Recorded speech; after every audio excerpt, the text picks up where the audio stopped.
আজকে তিনি মারা গেছেন বলে আমরা এই কথাগুলো বলছি তা নয়, এটা একটা বাস্তব সত্য কথা। অত্যন্ত সুন্দরভাবে চমৎকারভাবে কথাগুলো তুলে ধরেছেন সুব্রতদা। আসলে যে কথাগুলো বলেছেন অত্যন্ত সত্য কথা। অসংখ্য তার বক্তব্য এখন ইউটিউবে বা সামাজিক গণমাধ্যমে এসে বেড়াচ্ছে। তিনি বারবার বলতেন এই দেশ হিন্দু, মুসলমান, খ্রিস্টান, বৌদ্ধ, উপজাতি সবার, এটা আমরা এমন এক দেশে বাস করছি।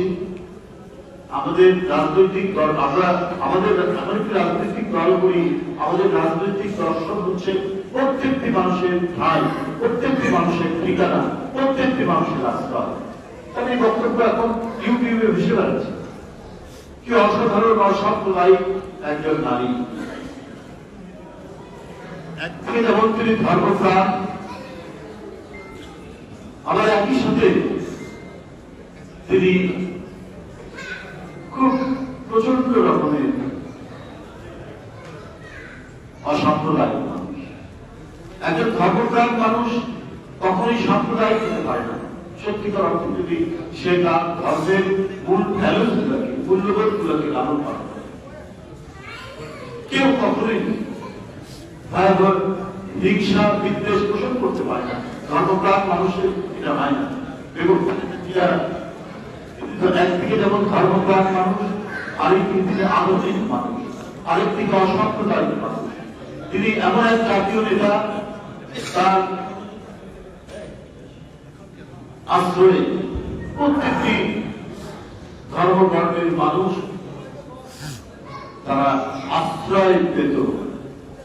তারা মনে করত তিনি তাদের একজন আশ্রয় ছায়া দেওয়া এক ব্যক্তিত্ব। তিনি আজ চলে গেলেন আমাদের মানে দীর্ঘদিন রোগের শোকে তিনি একেবারেই মানে গভীরতর অসুস্থ হয়ে পড়লেন। তারপরে চলে গেলেন। তার চলে যাওয়া, তার এই মৃত্যু, আমি মনে করি এটি একটি হত্যাকাণ্ড। শেখাতে না, একজন মহিলা তিনি হাঁটতে হাঁটতে গেলেন জেলখানার ভিতরে, ফিরে আসলেন একেবারেই অর্ধলাশ হিসেবে, গুরুতর অসুস্থ হয়েছে। তার মানে জেলখানার ভিতরে তার ওষুধে, তার খাবারে নানাভাবে তার সাথে করা হয়েছে। তিনি যাতে ধীরে ধীরে ক্ষয়ে ক্ষয়ে তিনি নিঃশেষ হয়ে মৃত্যুর মধ্যে ধরে পড়েন, সেই ব্যবস্থাটাই সেদিন করা হয়েছে। তৎকালীন সরকারে যারা ছিলেন তারা সেই কাজটি করেছে। এই কারণে আমি বলি এটি একটি পরিকল্পিত হত্যাকাণ্ড। দেশের এবং খালেদা জিয়ার এই মৃত্যু, তাকে মৃত্যুর থেকে ফেলে দেওয়া হয়েছে চক্রান্ত করে, ষড়যন্ত্র। এইরকম যে কথা সুব্রতদা বলছে, সজ্জন মানুষ, মৃদুভাষী মানুষ, স্বল্পভাষী মানুষ। আমরা দেখেছি কোন কোন রাজনীতিবিদ প্রচন্ড কটূক্তি করছেন তাকে, যারা যিনি তাকে প্রতিপক্ষ মনে করতে কটূক্তি করছেন, বাজে কথা বলছেন, নানাভাবে হেনস্থা করছেন।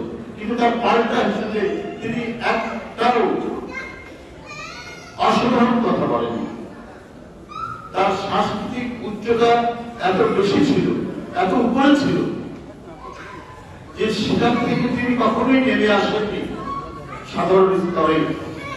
নেমে এসে পাল্টা তিনি গুরুত্বপূর্ণ কথা বলেন। এটাই হচ্ছে বেগম খালেদা। সুতরাং তিনি যে দৃষ্টান্ত রেখে গেছেন, তিনি যে সততা, নিষ্ঠা এবং অঙ্গীকার। রাজনীতি মানে তো হচ্ছে, এখনকার মানুষ মনে করে যে যে ব্যক্তিটি কথায় কথায় বরখেলাপ করে কথা, সেই বড় রাজনীতি। এই দেশে এমন একটি মাত্রা তৈরি করেছিলেন বেগম খালেদা জিয়া, যে না, রাজনীতি মানে হচ্ছে জনগণের কাছে যে অঙ্গীকার করবো সেই অঙ্গীকার থেকে বাস্তবায়ন করে রক্ষা। এটা অসাধারণ দৃষ্টান্ত বাংলাদেশের সকল রাজনীতিবিদের জন্য এবং অনাগত ভবিষ্যতে নতুন যে রাজনৈতিক প্রজন্ম তৈরি হবে বা রাজনীতিবিদ তৈরি হবে তাদের কাছেও এটি একটি দৃষ্টান্ত থাকবে।